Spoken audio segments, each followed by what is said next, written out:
Tom Hayes wiped sweat from his forehead as the transport shuttle's engines screamed through the atmosphere. Around him, alien cadets from across the galaxy shifted nervously in their crash harnesses. The annual survival assessment was about to begin, and nobody looked confident about their chances. "Listen up, meatbags!"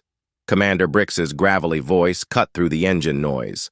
The four-armed Altani military instructor stood at the front of the shuttle, her gray skin marked with old battle scars. "You have 7 days to prove you can survive without your fancy gadgets and energy weapons. The rules are simple. No manufactured weapons. No tech, no communication devices, just you, your brain, and whatever this planet gives you." Tom glanced at his squad mates. Nyx, the crystalline silicoid, hummed softly as light from the shuttle's windows hit her translucent body. Her people could survive on sunlight alone, but she looked worried about something.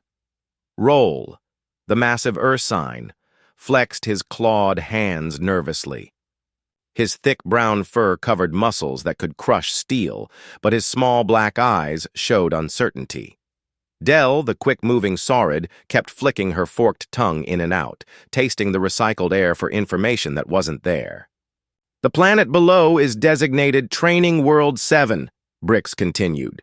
"Dense forests, open plains, rivers, and mountains. Everything you need to survive exists down there. The question is whether you're smart enough to find it and use it." The shuttle shuddered as they hit another layer of atmosphere. Tom felt his stomach drop, but not from the turbulence. He was the only human in a group of 12 cadets. Humanity had only joined the galactic community 5 years ago, and most species still saw them as primitive newcomers. This exercise would either prove humans belonged among the stars or confirm what many aliens already believed about Earth's backward children. "Hayes," Brix called out, her 4 yellow eyes focusing on him. "Your species is new to this. Think, you can keep up with races that have been spacefaring for thousands of years?" Tom met her gaze steadily. "I'll do my best, Commander." Several alien cadets made sounds that might have been laughter. Tom ignored them. He had grown up in the Montana wilderness with his grandfather, learning skills that most humans had forgotten. While other kids played video games, he had learned to track deer, start fires with sticks, and identify edible plants. His grandfather always said those old ways might matter again someday. Tom never imagined it would be on an alien world in front of judges from a dozen different species. The shuttle touched down with a bone-jarring thud. Through the small windows, Tom could see thick green forest stretching to the horizon. The trees looked similar to earth oak and maple, but the leaves had a blue-green tint that spoke of different chemistry and alien soil. "Drop zone in 60 seconds, the pilot announced. "Atmospheric analysis shows breathable air. Gravity at 0.9. Standard local star provides adequate light spectrum for most species present." Commander Brix activated a holographic display showing the landing zone. "You will be dropped in groups of 4 at different locations. Each group must survive independently. No contact with other groups. No assistance from orbital platforms. Medical emergency beacons are for life-threatening situations only, but using one means automatic failure." Tom found himself grouped with Nyx, Roll, and Dell. They had trained together for months, but always with standard military equipment. Now they would face 7 days with nothing but the clothes they wore, and whatever they could find or make. 30 seconds, the pilot called. Brix's expression softened slightly, which for an Altani meant her scowl became marginally less terrifying. "This exercise has broken stronger cadets than you. Some species have advantages here. Silicoids can survive on light alone for weeks. Ursines have natural strength and endurance. Saurids have speed and climbing ability. Humans have no obvious advantages I can see. Try not to die in the first day." The shuttle doors hissed open, revealing a wall of humid air thick with the scent of alien vegetation. Tom breathed deeply, his mind automatically cataloging scents and sounds. Bird-like creatures called from the canopy above. Insect analogs buzzed in clouds around flowering plants. Water gurgled somewhere nearby, probably a stream or river. "Go," Brix ordered. The four cadets jumped from the shuttle onto soft ground covered in fallen leaves. The transport lifted immediately, leaving them standing in a small clearing surrounded by towering trees. The silence felt oppressive after months of spaceship engine noise and artificial life support systems. "Well," Del said, her reptilian voice carrying a slight hiss. "What now?" Nyx moved toward a patch of sunlight filtering through the canopy. Her crystalline body began to glow softly as she absorbed energy. "I need direct sunlight for at least 6 hours per day to maintain full function. The canopy here might be problematic." Rawl sniffed the air loudly, his bear-like nose twitching. "I smell water that way," he pointed with one massive claw, "and something that might be food, but I do not know how to catch wild animals without my energy rifle." Tom knelt and examined the ground around their feet. The soil was rich and dark with good drainage. Animal tracks crisscrossed the area, some small and delicate, others larger and deeper. He recognized patterns that suggested deer-like creatures, something that might be similar to rabbits and larger predators with pad-like feet. "There's game here," he said, standing and brushing dirt from his hands. "Water source within a few hundred meters based on how the vegetation grows. These trees are hardwood, good for tools and shelter. The smaller plants include several that look edible, though I'll need to test them carefully." His squad mates stared at him. They had walked the same ground, breathed the same air, but Tom seemed to be reading information that was invisible to them.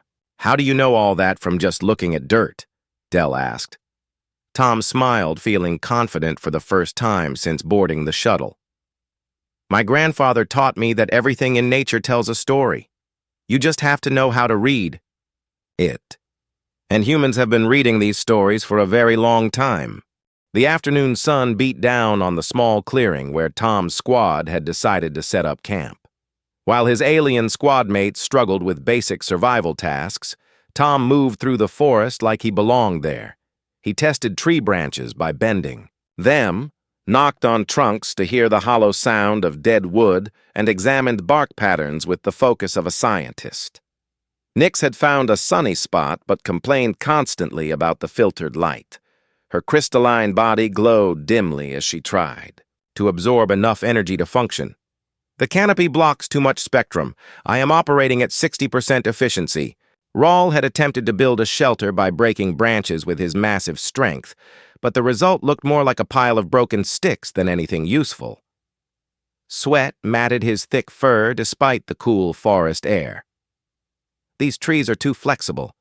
On my world, we use metal frameworks and environmental controls." Del scurried up and down trees with impressive speed, gathering fruits and berries, but she had no way to tell which ones were safe to eat. Her reptilian metabolism was already slowing from lack of proper food. "I found 17 different fruit types, but testing them for toxins could take days." Tom watched their struggles while building his own fire pit. He had cleared a perfect circle, lined it with stones from the nearby stream, and gathered 3 different sizes of wood. His alien friends stared as he produced fire from nothing but friction, spinning a wooden stick against a flat piece of bark until smoke appeared. "That is impossible," Rawl said, his small eyes wide with amazement. "You created combustion without any energy source." "Fire was the first technology humans mastered," Tom explained, blowing gently on the tiny ember, until flames caught in his prepared tinder. "Before we had fusion reactors or plasma weapons, we had this. It cooks food, purifies water, provides warmth, and keeps predators away." Del's forked tongue flicked out rapidly, tasting the smoke. "Your species discovered controlled combustion before spaceflight? Before agriculture, before metal tools, before written language," Tom said. He fed small twigs to the growing flames. "Fire is what made us human. It changed how we lived, what we ate, how we thought." While his fire grew stronger, Tom began working on his main project. He had selected a young tree with the right combination of flexibility and strength. Using a sharp stone he had napped from river rocks, he carefully stripped bark and began shaping the wood. The process required patience and skill that impressed even Nyx, despite her usual confidence in technological solutions. "What are you making?" she asked, her crystalline voice ringing like distant chimes. "A bow," Tom said simply. He held up the curved piece of wood, testing its flexibility. "For hunting," Rawl snorted, a sound like distant thunder. "Hunting with bent wood? How? Primitive. Energy weapons can kill from kilometers away. Energy weapons require power cells, targeting computers, and manufacturing facilities," Tom replied. He selected plant fibers from a vine-like growth and began processing them into string.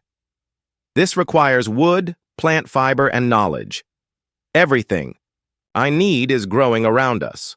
The process fascinated his squad mates despite their skepticism. Tom explained each step as he worked: how to select wood with the right grain pattern, why certain trees provided better bow material than others, the physics of stored energy and projectile motion, the importance of matching arrow weight to bow strength. "The bow is not primitive," he said, carefully notching the string. "It is elegant engineering. Every human culture discovered it independently because it works so well." As the sun moved lower, Tom began crafting arrows. He selected straight branches, carved notches for the bowstring, and fletched them with feathers from birds that Dell had scared from their nests during her climbing expeditions. Each arrow required precision work to ensure proper balance and flight characteristics. Nyx studied the arrows with growing interest. Her species understood engineering, though they preferred energy-based solutions. "The mathematics are sound. Parabolic trajectory, wind compensation, kinetic energy transfer. But how do you aim without targeting systems?" Tom smiled and drew the bowstring back, pointing the arrow toward a distant tree. The motion was smooth and natural, like he had been born knowing how to do it. "Humans developed the most advanced targeting system in the galaxy. We call them eyes, brain, and muscle memory." He released the string. The arrow flew straight and fast, burying itself in the trunk of a tree 30 meters away with a solid thunk. The sound echoed through the forest like a statement of capability.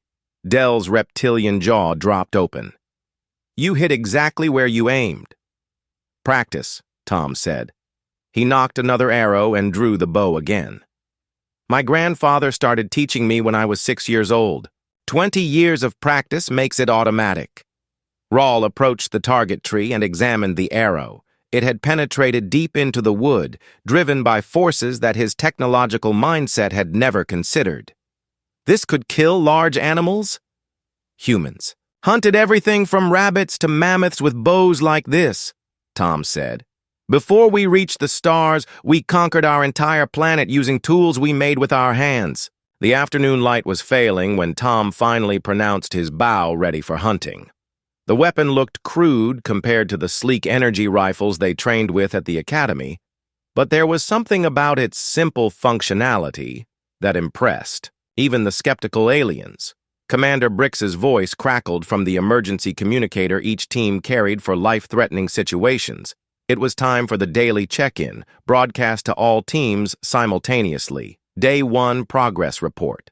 Team Alpha has successfully established shelter, but reports food acquisition problems.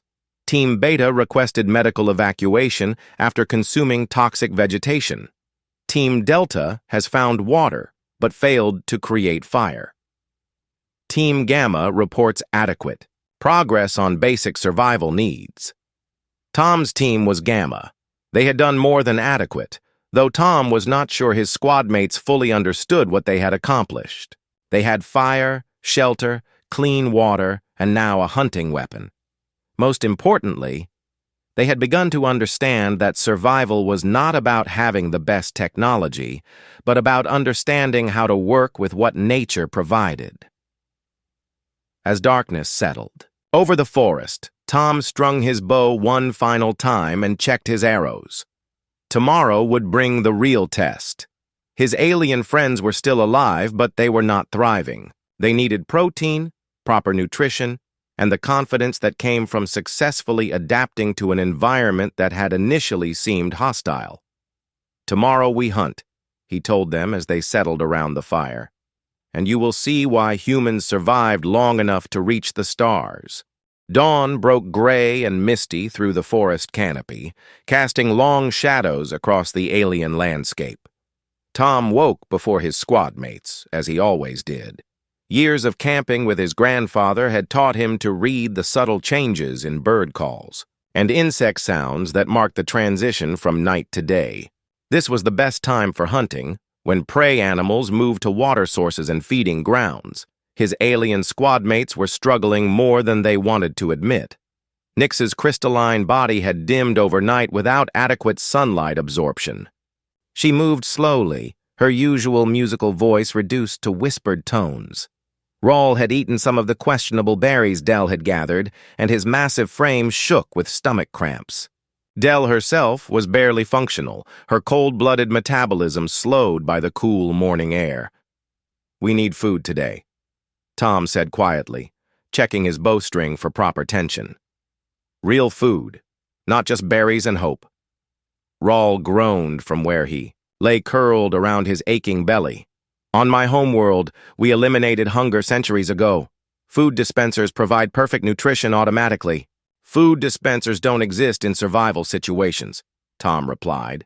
He selected his best arrows and slipped them into the makeshift quiver he had woven from grass fibers. "But animals do. And where there are animals, humans have always found a way." Tom began moving through the forest with a silence that amazed his companions. Despite being larger than Dell and far less naturally suited to forest movement, he seemed to glide between trees without disturbing a single leaf. His eyes constantly scanned the ground, reading signs that were invisible to alien perception. "Here," he whispered, kneeling beside what looked like ordinary dirt. "Deer track. Female, young adult, passed through about 2 hours ago. She was moving slowly, not spooked, probably heading to water." Dell slithered closer, her forked tongue testing the air. "I smell nothing unusual. How can you know all that from marks in the dirt?" Tom pointed to subtle impressions in the soft earth. "Hoof shape tells you the species and approximate size. Depth tells you weight and speed. Direction of travel follows the natural paths animals use between feeding and water. These tracks are crisp-edged, so they're fresh. And see these smaller tracks alongside? She has a young one with her." He stood and began following the trail with the patience of a natural predator. His squad mates struggled to keep up, their various species adaptations ill-suited for silent forest stalking. Tom had to constantly gesture for them to move more, quietly, step more carefully, breathe more softly. The trail led to a small clearing where a stream bubbled over moss-covered rocks. Tom froze at the forest edge, his bow already in hand. Through the morning mist, he could see shapes moving near the water. 3 deer-like creatures, graceful and alert, drinking at the stream's edge. The largest was a female with a brown coat, marked by blue-tinted stripes. 2 smaller animals, likely her offspring, stayed close to her side. Nix's crystalline body began to hum softly as she tried to get a better view. The sound was barely audible to human ears, but the deer's heads snapped up instantly, their large eyes scanning for threats. Tom knocked an arrow with practiced smoothness. The motion was so natural that his alien squad mates barely noticed the transition from observer to hunter. He drew the bowstring back, the carved wood bending into a perfect arc that stored kinetic energy like a coiled spring. "The physics are remarkable," Nix whispered, her voice barely a breath. "Mechanical advantage, elastic potential energy, ballistic trajectory calculation, all accomplished through muscle memory and intuition." Tom's eyes never left his target. The largest deer stood sideways to his position, presenting a clear shot to the vital organs behind her front leg. Range was about 40 meters, well within his capability. Wind was minimal, from left to right, but not enough to significantly affect arrow flight. The animal was calm but alert, likely to bolt at any sudden movement. "Among my people, we would use plasma rifles with automatic targeting," Dell hissed softly. "Lock on fire. Instant kill from any range. Plasma rifles announce your presence to every creature within kilometers," Tom replied without moving his aim. "They require power sources and maintenance. This bow will serve me for years with nothing but natural materials, and it makes me a better hunter because it demands skill instead of relying on technology." The bowstring sang as Tom released it. The arrow flew true, a streak of wood and feather that covered 40 meters in less than a second. It struck the deer precisely where Tom had aimed behind the front leg, driving deep into the vital organs. The animal leaped once, ran 10 meters, and collapsed. The other deer bounded away into the forest, but Tom made no attempt to pursue them. One kill was enough for his team's immediate needs, and taking more would be wasteful. "Incredible," Raleigh breathed, his earlier stomach troubles forgotten in the face of successful hunting. "You killed a large animal with nothing but bent wood and pointed sticks." Tom approached the fallen deer with respect, not triumph. His grandfather had taught him that taking a life, even for survival, required acknowledgement of the sacrifice. "She gave her life so we could live. The least we can do is use every part and waste nothing." The field dressing process further amazed his alien squad mates. Tom's knife work was precise and efficient, learned through years of processing game in the Montana wilderness. He explained each step as he worked, turning the messy necessity of preparing meat into an educational demonstration. "Most galactic species buy processed protein from automated facilities," he said, separating meat from bone with practiced cuts. "Humans maintained the knowledge of how food actually becomes food. We never forgot that survival means understanding. The complete process from living animal to prepared meal." Nix watched with scientific fascination as Tom sorted different cuts of meat. "Your species developed complex knowledge systems around food procurement and preparation. This rivals our crystalline matrix information storage in sophistication." "It's more than information," Tom said. "It's wisdom passed down through thousands of generations. Every human carries genetic memory of ancestors who survived because they knew how to hunt, how to prepare food, how to read the signs that meant the difference between life and death." By midday, the smell of roasting meat filled their camp. Tom had built a proper smoking fire that would preserve the excess meat for days to come. His alien squad mates ate with an enthusiasm that surprised them all. The fresh protein, properly cooked and seasoned with herbs Tom had identified as safe, tasted better than any dispensary meal they had ever consumed. "We should report our success to command," Dell suggested, her energy restored by the first real meal she had eaten since landing. Tom shook his head as he tended the smoking fire. "This is just the beginning. One successful hunt doesn't mean we've mastered survival. It means we've proven that ancient human knowledge still works, even on alien worlds." Through the afternoon, word of Tom's hunting success spread among the monitoring stations. Alien instructors who had expected the primitive humans to struggle or fail were instead witnessing a masterclass in survival skills they had never seen before. The bow, which had seemed like a crude tool to technologically advanced species, was revealing itself as sophisticated equipment in the hands of someone who understood its true potential.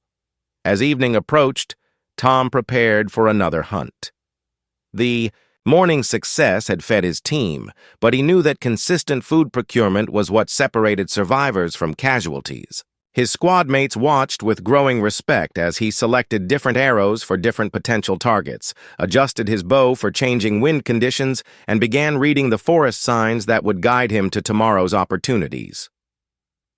The human was not just surviving, he was thriving in an environment that had challenged every other species on the planet, and he was doing it with nothing but knowledge, skill, and tools his ancestors would have recognized.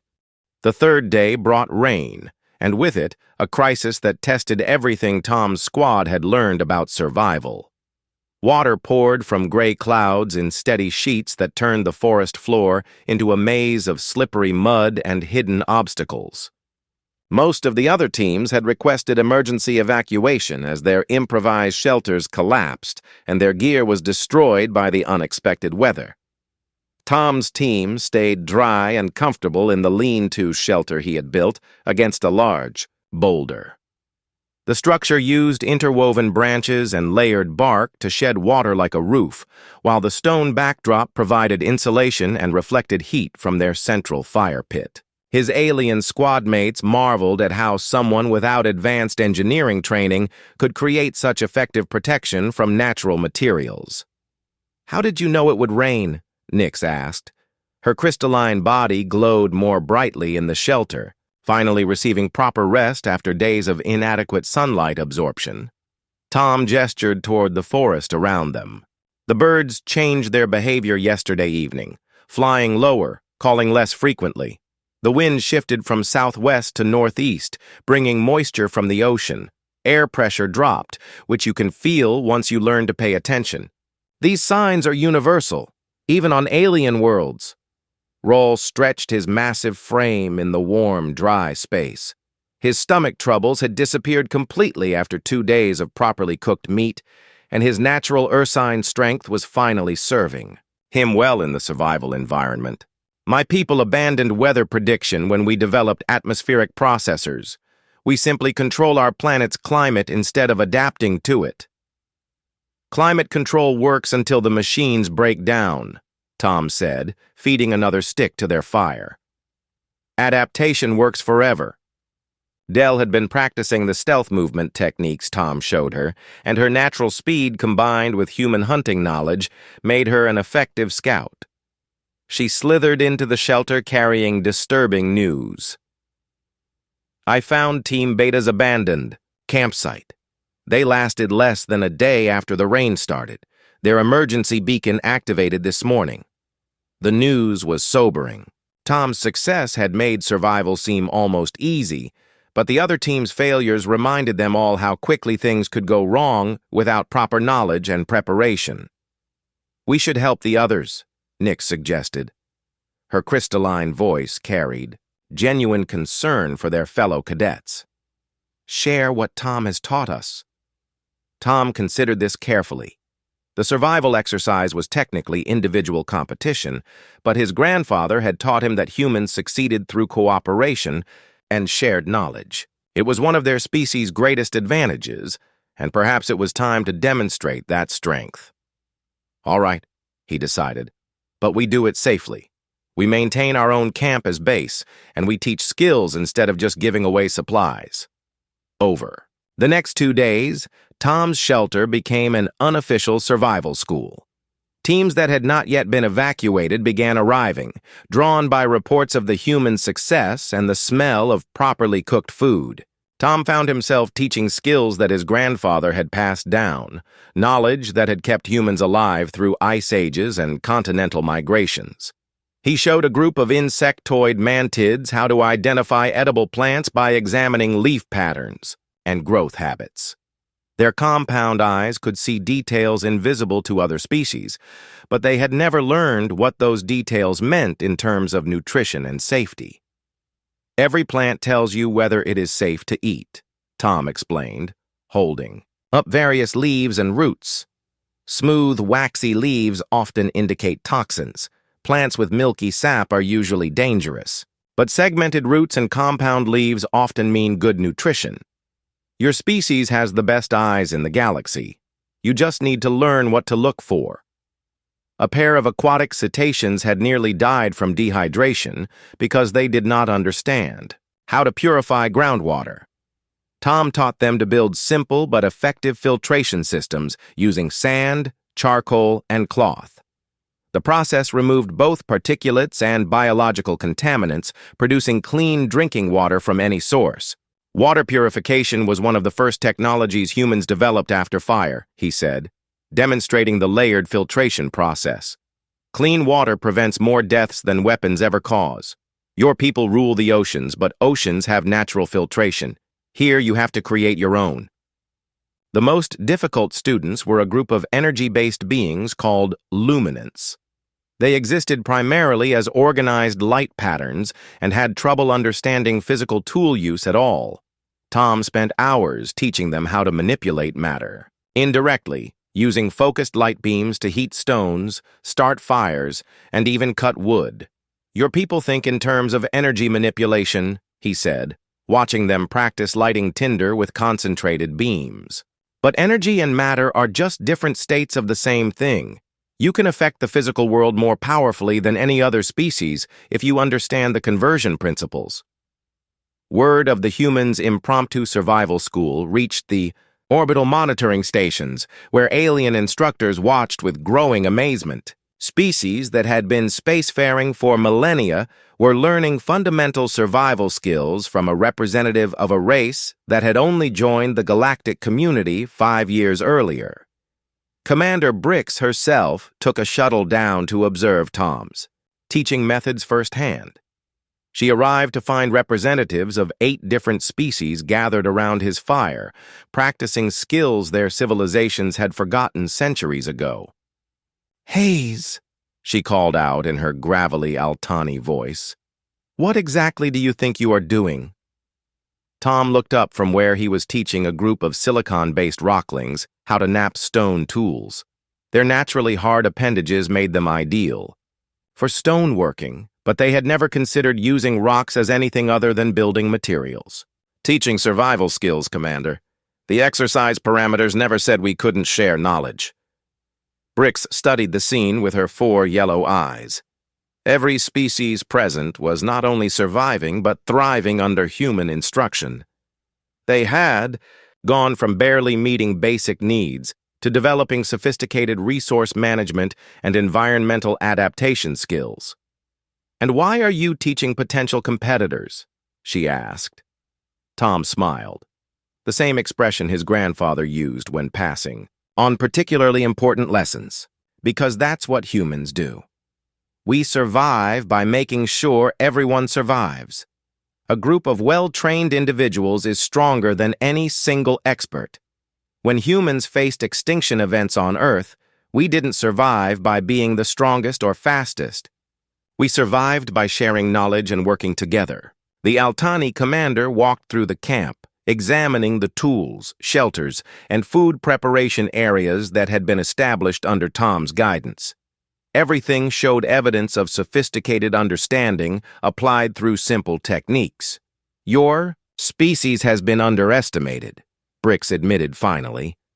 "Most races develop beyond their survival phase through technological advancement. You developed to your technological phase through survival mastery."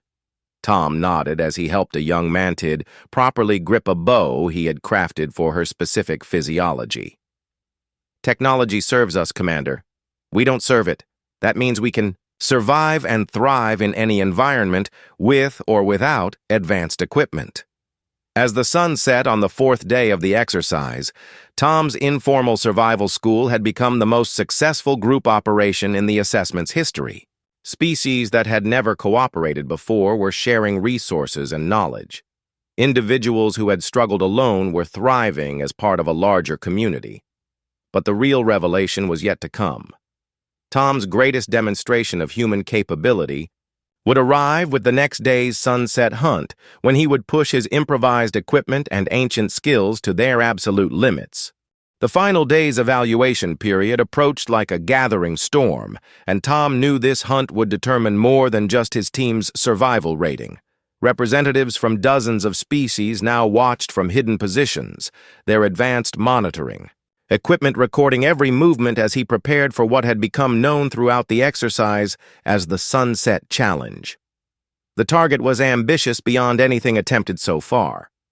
Dell had spotted a herd of large creatures moving through the valley below their camp, animals roughly the size of Earth elk, but with 6 legs and armored hides that suggested they had evolved to survive major predators. Most hunting attempts on these creatures had failed completely, with energy weapons proving ineffective against their natural armor and their remarkable speed making capture nearly impossible. Tom studied the herd through makeshift optics he had ground from clear crystal. Formations Nix had helped him locate. The animals moved in complex patterns that spoke of intelligence and social organization. They posted sentries while others fed, rotated positions regularly, and communicated through subtle ear and tail movements that indicated sophisticated group coordination. "Those are ironback grazers," Commander Brix informed him through the emergency communicator. She was making no pretense of maintaining observation distance now, standing openly at the forest edge with a full complement of alien military observers. Native to this world, six-legged ungulates with natural armor plating and enhanced reflexes. The locals consider them nearly impossible to hunt without advanced technology. Tom smiled as he selected his best arrows and checked his bowstring tension one final time. Nearly impossible just means no one has tried the right approach yet. The afternoon light was perfect for what he planned, slanting through the forest, at an angle that would hide his approach while illuminating his targets clearly. Tom had spent the morning studying wind patterns, animal movement routes, and terrain features. This would not be a simple ambush like his earlier successful hunts. This would require everything his grandfather had taught him about reading environments, predicting behavior, and pushing physical skills to their absolute limits. Roll watched nervously as Tom prepared his equipment. "Those creatures are heavily armored. Your arrows may not penetrate their natural defenses." "Armor always has weak points," Tom replied, examining his arrow points carefully. He had modified several with specially knapped obsidian-like stone that formed edges sharper than surgical steel. "The key is knowing where to look and being accurate enough to hit a target the size of a coin from significant distance." Tom's approach to the herd required an hour of careful movement through terrain that would have challenged trained military scouts. He used every piece of natural cover, moved only when wind patterns masked his scent, and timed his advancement to coincide with the animal's natural behavior cycles. His alien observers tracked his progress through advanced sensors, marveling at how effectively he avoided detection by creatures with senses far superior to human capabilities. The shooting position he finally selected seemed impossible to everyone watching. Tom was positioned on a rocky outcropping, nearly 80 meters from the nearest animal, with a clear but challenging shot angle that required him to arc his arrows over intervening vegetation while compensating for wind that was now gusting unpredictably as evening approached. Maximum effective range for primitive projectile weapons should be 40 meters, one of the observing instructors whispered into his recording device. He is attempting shots at twice that distance against moving targets with natural armor. This appears to be beyond the limits of the equipment he has constructed. Tom drew his bow fully, the wood creaking under tension that would have snapped inferior materials. His target was a large male at the edge of the herd, positioned where a successful shot would not panic the other animals into chaotic flight. The creature's armor plates covered most of its torso, but Tom had identified the narrow gaps behind the front legs where major blood vessels lay protected by nothing but hide. The first arrow flew in a perfect parabolic arc, its trajectory calculated. Through intuition and experience rather than computer assistance, it struck the target creature precisely where Tom had aimed, penetrating the narrow gap in its natural armor and driving deep into vital organs. The animal stumbled, took 3 steps, and collapsed without even alerting the rest of the herd to the danger. "Impossible," breathed Commander Brix. "Long-range precision shot with improvised equipment against a heavily defended target. That represents marksmanship capabilities that rival military sniper systems." But Tom was not finished. As the herd began to notice their fallen member and started moving toward defensive positions, he launched a second arrow at an even more challenging target. A female was moving laterally to his position at a distance of nearly 90 meters, presenting a shot that required leading the target while compensating for multiple environmental factors. The arrow took her cleanly, dropping the animal so quickly that the rest of the herd barely had time to register what was happening before. Tom's third shot brought down another male attempting to locate the source of the threat. 3 successful kills at extreme range in less than 2 minutes, reported the monitoring station. Precision, timing, and environmental reading capabilities that exceed our modeling predictions for organic targeting systems. The remaining herd animals scattered, but their retreat provided Tom with opportunities to demonstrate techniques that pushed his skills to absolute limits. Moving targets at various ranges, shots taken while compensating for obstacles, and precision strikes that required him to thread arrows between trees and around terrain features. By the time the sun touched the horizon, Tom had successfully taken 5 animals from the herd without missing a single shot. The display of marksmanship would have been impressive with advanced military equipment. With improvised tools created entirely from natural materials, it was unprecedented in the recorded history of galactic survival assessments. The debriefing session that followed became a watershed moment for human integration into galactic military command. Tom found himself facing a panel of senior officers from every major species, all demanding explanations for capabilities that seemed to exceed what their technology could accomplish. "How did your species develop such sophisticated hunting abilities?" asked General Crix of the Altani High Command, her 4 eyes focused intently on Tom's calm expression. "We didn't develop hunting abilities," Tom replied, unconsciously echoing lessons his grandfather had taught him around campfires in the Montana wilderness. "We developed survival abilities so advanced that hunting became just one expression of them.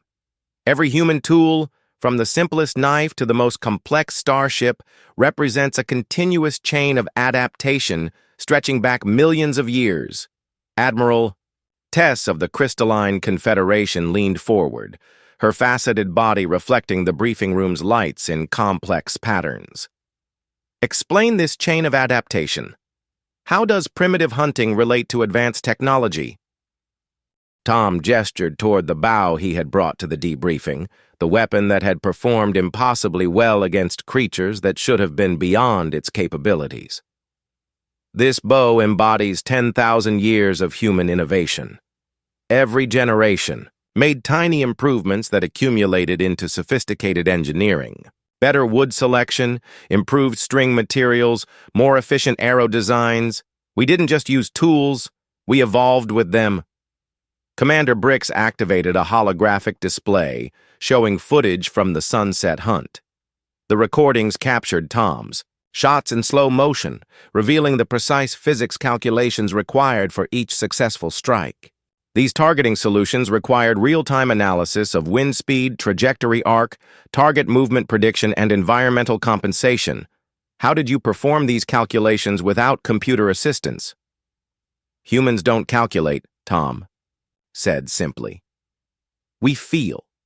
Millions of years of evolution turned survival skills into instinct. When I draw this bow, I'm not computing mathematics. I'm accessing genetic memory that knows how projectiles behave, how animals move, how environments affect accuracy. My ancestors who couldn't make these shots didn't survive to pass on their genes. The room fell silent as the implications became clear. The alien officers had assumed human success came from primitive techniques applied through brute determination. Instead, they were witnessing the results of evolutionary pressure that had turned survival itself into an advanced technology. "Your species treats technology as biological adaptation," observed Dr. Quinn of the Synthetic Intelligence Collective, her mechanical voice carrying notes of amazement. "Other races developed tools to overcome environmental challenges. Humans developed the ability to create any tool required by any environment." Tom nodded as he ran his fingers along the bow's smooth surface. "We didn't just learn to use fire. We became the species that could always make fire, anywhere with anything. We didn't just learn to hunt. We became the species that could hunt, anything, anywhere, with whatever materials we found. Adaptability became our specialization." General Crix consulted her data pad, reviewing reports from other survival exercises throughout the galaxy. In the past 50 years, this assessment has challenged over 10,000 individuals from hundreds of species. The average survival time without technology is 4 days. Your team not only survived, but thrived, and you established a teaching center that helped representatives of 8 different species master skills their civilizations had forgotten. Because that's what humans do, Tom said, echoing words his grandfather had spoken during his earliest hunting lessons. We don't just survive. We make sure everyone survives. A successful human is one who creates more successful humans. Admiral Tess studied the holographic displays showing Tom's improvised tools and techniques. These survival skills represent knowledge systems that rival our most advanced databases. How does your species preserve and transfer such complex information? Without technological storage? Tom smiled, remembering countless evenings spent learning from his grandfather's patient instruction. Stories, songs, hands-on practice passed from teacher to student across thousands of generations. Every human child learns basic survival skills the same way I learned them, from adults who learned from their elders in an unbroken chain stretching. Back to our earliest ancestors. Commander Brix deactivated the holographic displays and faced Tom directly. Lieutenant Hayes, your performance in this exercise has exceeded every parameter we use to evaluate survival capability. But more importantly, it has revealed something about human potential that will change how we structure galactic military operations. Tom waited silently, sensing that something significant was about to be decided. Humans will no longer be assigned to support roles in mixed-species units, Brix continued. Instead, you will be designated as survival specialists and adaptive technology consultants. Every major military operation will include human advisors who can ensure mission success regardless of equipment failure or environmental challenges. The assignment was more than Tom had ever hoped for when he first joined the galactic military. But as he looked around the room at alien officers, who now viewed his species with respect rather than skepticism, he understood that this was just the beginning. There's one more thing, he said, standing and shouldering his bow.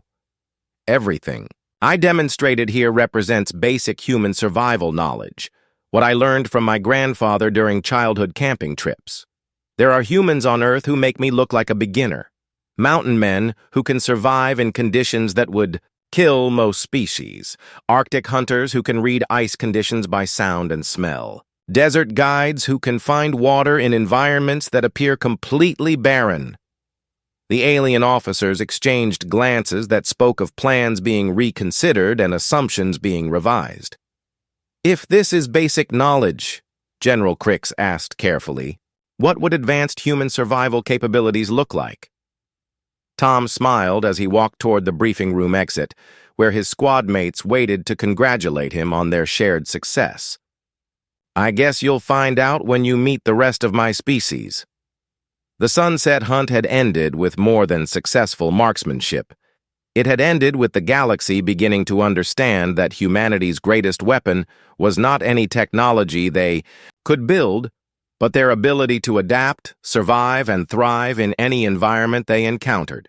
The bow was just the beginning of what humans could accomplish when they combined ancient wisdom with limitless adaptability. As Tom rejoined his alien squad mates, now friends who had learned to see survival through human eyes, he knew that his grandfather would have been proud. The old ways had found new purpose among the stars, and humanity had proven once again that the most advanced technology was often the simplest solution applied with perfect understanding.